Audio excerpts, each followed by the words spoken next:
Summit के कार्यक्रम में उपस्थित आदरणीय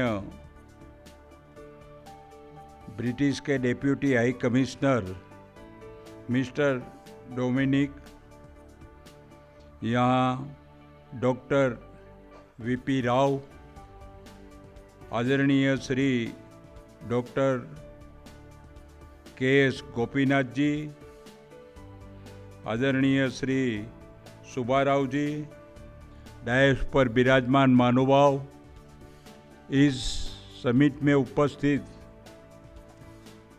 देश और विदेश से पधारे हुए सब साइंटिस्ट और डॉक्टर भाइयों और बहनों और मीडिया के मित्रों, सबसे पहले तो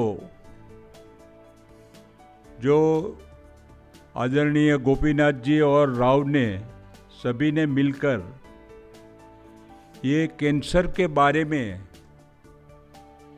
जो समिट का कार्यक्रम रखा है, उसी के लिए मैं ये आयोजकों को मेरी ओर से और कर्नाटक की प्रजा की ओर से बहुत बहुत धन्यवाद देता हूँ, बहुत बहुत अभिनंदन करता हूँ।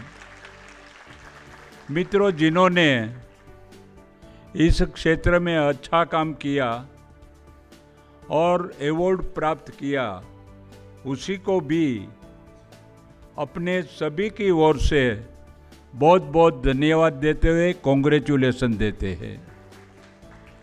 मित्रों, जो आज का विषय है, आज तक दुनिया में नए नए दर्द शुरू होते जा रहे थे और सभी का उपाय हमको मिल गया।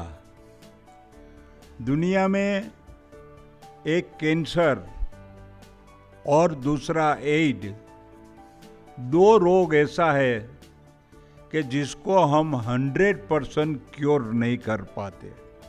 बाकी सभी रोगों को हम अच्छी तरह से कोई भी आदमी को तंदुरुस्त बना सके, उसका रोग नष्ट कर सके, ऐसी ताकत अपने देश के सभी डॉक्टर और साइंटिस्टों में काफ़ी मात्रा में उसकी ताकत है। और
हम कहेंगे कि ये कोई रुष्ट पुष्ट आदमी होगा, तंदुरुस्त होगा, तो भी उसी को कैंसर लग जाता है।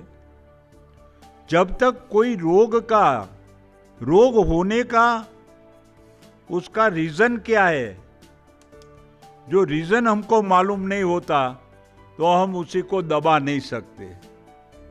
और कैंसर के जो शायद वो बैक्टीरिया हो या जर्म्स हो, जो आदमी के शरीर के पार्ट्स को रुइन करता है, वो बैक्टीरिया और जर्म्स को हम किस दवा से मिटा सकते हैं, वो अभी पूरी तरह से हमने संशोधन नहीं कर पाए। 80% तो हम सफल हो गए हैं, मगर जो वो जर्म्स है उसको मारने के लिए कौन सी दवा चाहिए और कौन सा एपरेटस की वजह से हम उसको पूर्णतः उसका नाश कर सकते हैं, वो आज तक हमको मालूम नहीं है। आज हम देखेंगे कोई भी ऐसा नहीं है कि जिसके शरीर में वीकनेस है उसको रोग आता है। वीकनेस वाले को तो हर एक प्रकार का रोग आता है। कौन सा रोग नहीं आता? गरीबी की वजह से आदमी को खाना नहीं मिलता, इसीलिए उसका शरीर तंदुरुस्त नहीं है, वो बीमारी रहता है, उसी पर कोई जर्म से वो तुरंत अटैक कर देता है। मगर अट्ठे कट्ठे आदमी जो पैसेदार परिवार है, उसमें कोई खाने की दिक्कत नहीं है, उसको वो खाने के लिए सबसे अच्छा स्वास्थ्यमय खुराक भी मिलता है, उसको खाने में फ्रूट भी मिलता है, जूस पीता है, तो भी उसको कैंसर होता है। हमको मालूम नहीं होता कि ये लेडीज को यदि स्तन में और गर्भाशय समय में कैंसर होने का वजह क्या है, रीजन क्या है। यदि पुरुष के लिए भी जो रोग होता है प्रोस्टेट में, वो किस तरह से होता है, क्यों होता है, वो उसका रीजन मालूम नहीं होता। जो यदि रीजन मालूम होता तो रोग नाबूद हो सकता है। पहले तो कोई भी रोग है तो अपने एक सूत्र बोलता है, precaution is better than cure, मगर उसमें कौन सा प्रिकॉशन रखना वही मालूम नहीं है। जो प्रिकॉशन कौन सा रखना वो मालूम होता तो कैंसर जरूर नहीं होता।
पक्का? वादा किया वो निभाएगा? अच्छा, भारत माता की धन्यवाद।